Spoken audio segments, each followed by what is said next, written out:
পোস্টটি ছিল একটি নিহত শিশুর ছবি, কিন্তু কয়েক মিনিটের মধ্যেই গায়েব হয়ে যায়। একের পর এক নিষিদ্ধ হচ্ছে হ্যাশট্যাগ, বন্ধ হচ্ছে অ্যাকাউন্ট। গাজার সত্য যেন এখন আর বুলেট আর বোমার আঘাতে নয়, মুছে যাচ্ছে ক্লিক আর কোডের ছোঁয়ায়। এই যুগে যুদ্ধ মানে শুধু রণাঙ্গনে গুলি চালানো নয়, এখন যুদ্ধ চলে পর্দার আড়ালে, অ্যালগরিদমে, সফটওয়্যারে, শব্দের ব্যবহারে। আর সেই যুদ্ধেই সবচেয়ে বড় অস্ত্র হয়ে উঠেছে সোশ্যাল মিডিয়া সেন্সরশিপ।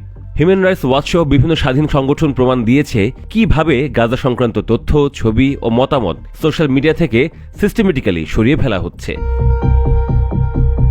একদিকে ইসরায়েলি কর্মকর্তারা নির্দ্বিধায় তাদের বক্তব্য প্রচার করতে পারছেন, অন্যদিকে ফিলিস্তিনি সাংবাদিকরা হঠাৎ নিষিদ্ধ হচ্ছেন, তাদের পোস্টের রিচ কমে যাচ্ছে, এমনকি পুরোপুরি ব্যানও করা হচ্ছে। এক একটি কণ্ঠস্বরে নীরবতা যেন দুর্ঘটনা নয়, বরং কৌশল।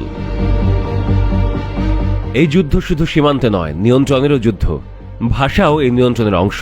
ইসরায়েলি সেনারা যখন বসতবাড়ি ধ্বংস করে তারা বলে ইনফ্রাস্ট্রাকচার রিমুভড, শিশুদের হত্যা করে বলা হয় থ্রেট নিউট্রালাইজড, হাসপাতাল ধ্বংস হয় প্রিসিশন স্ট্রাইক নামে। এই শব্দগুলোর মাধ্যমে গণহত্যা যেন রূপ নেয় লজিস্টিক ব্যবস্থাপনায়। তবে এই যুদ্ধ আরব দুনিয়ার বাইরে সীমাবদ্ধ নেই, বরং লজ্জাজনকভাবে এই নিধনযজ্ঞে বিনিয়োগ করছে আরব অর্থ। আব্রাহাম অ্যাকর্ডসের পর থেকেই ইসরায়েলের প্রযুক্তি কোম্পানিতে উপসাগরের রাষ্ট্রগুলোর বিনিয়োগ বেড়েছে। 2025 সালে জানুয়ারিতে সংযুক্ত আরব আমিরাতের রাষ্ট্রায়ত্ত সামরিক কোম্পানি এজ গ্রুপ ইসরায়েলের থার্ড আই সিস্টেমের 30% শেয়ার কিনে নেয় $1 কোটি। এই কোম্পানিটি তৈরি করে এআই ভিত্তিক টার্গেটিং টুল, যা ফিলিস্তিনিদের বিরুদ্ধে ব্যবহার করছে ইসরায়েলি সেনারা। এমনকি আবুধাবি ইনভেস্টমেন্ট অফিসও এখন তেল আবিবে অফিস খুলেছে আরও যৌথ উদ্যোগ চালাতে। এর প্রযুক্তিগুলো গাজায় পরীক্ষা করে পরে রপ্তানি করা হয় বিশ্বের বিভিন্ন দেশে। একসময় আরব ঐক্যের স্বপ্ন এখন পরিণত হয়েছে মুনাফা ভিত্তিক নিঃসঙ্গতায়। এআই যুগে গণহত্যা ট্যাঙ্কে নয়, চুক্তিতে আসে। সফটওয়্যার আপডেটের সঙ্গে সঙ্গে আসে মৃত্যু। এই পরিস্থিতিকে অনেকে বলছেন গণহত্যার ডিজিটাল সংস্করণ।